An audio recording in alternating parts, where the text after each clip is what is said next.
Alright, so this is a sound test of the Sennheiser XSW-D system compared to the older but more pro-minded AVX system from Sennheiser as well.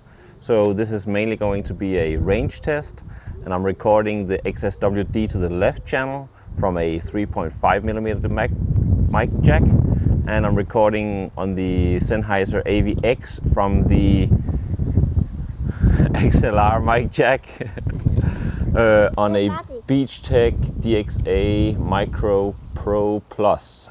Okay, I think I might just turn on my cell phone camera. Okay, so I guess we're about, what, 40 meters away now, and I hope the sound... We don't have any windscreens on either of the mics. Det var godt, skat.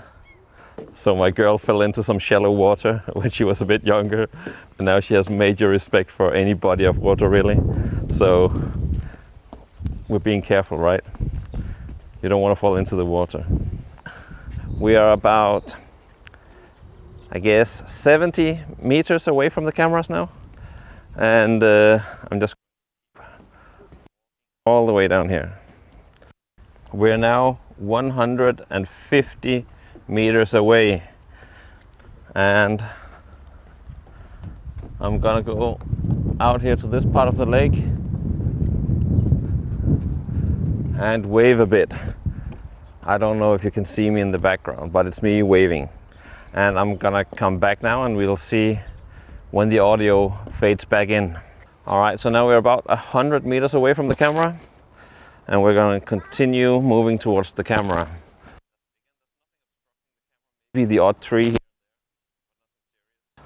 Even though these systems both come with the MKE2 lavalier mic, I think, or the MKE lavalier mic, then one of them might be a different model from the other because it's newer, so it might be an MKE mic and an MKE2 mic. 30 meters away now or so. And there's going to be a bit of a corner, but basically I'm just going to walk in a normal pace. If there's any sound cutting out now from either of the systems, then I'll be seriously disappointed, to be honest. It should work, and honestly I think the XSW-D lavalier mic system is meant to work at pretty short distances.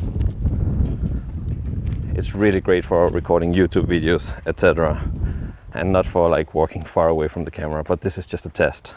So goodbye, I'll see you guys in post. All right, I've looked at the videos now, and all in all I think the XSW-D performed really well. Of course the AVX system has a significantly longer range, but I think as long as you're keeping it to below 20 meters or so, to be absolutely certain, then the XSW-D will perform really well. I can't really notice any sort of difference in sound quality. Maybe the AVX is a bit better, but that's really only when you compare them side by side for us normal users. I'm sure audiophiles or audio or sound engineers have a different opinion, but when it comes to all us regular folks, then the XSW-D is by far a capable choice in this department. Again, if you're going to record something that takes place far away, then you really need to find some other solution than the XSW-D. But if you're recording within a studio, or perhaps if you're recording a wedding and you can keep your camera close at all times, then it definitely should be fine.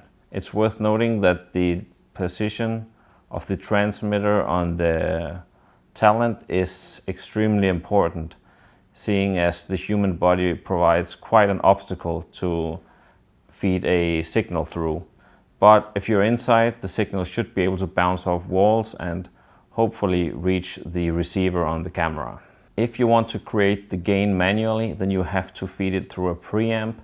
like I'm using right now. But if you don't want to do that and want to keep your setup very lightweight, then you can easily mount it directly into your camera, but then the XSW-D will control its gain automatically.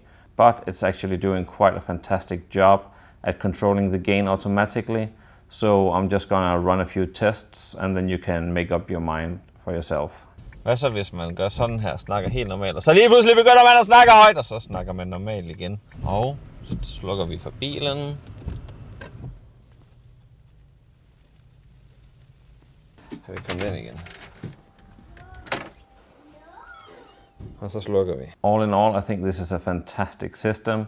Obviously, the battery time is around half of the AVX system, and the range is a third of the AVX system, but the sound quality is very similar, and the price is also a third of the AVX system.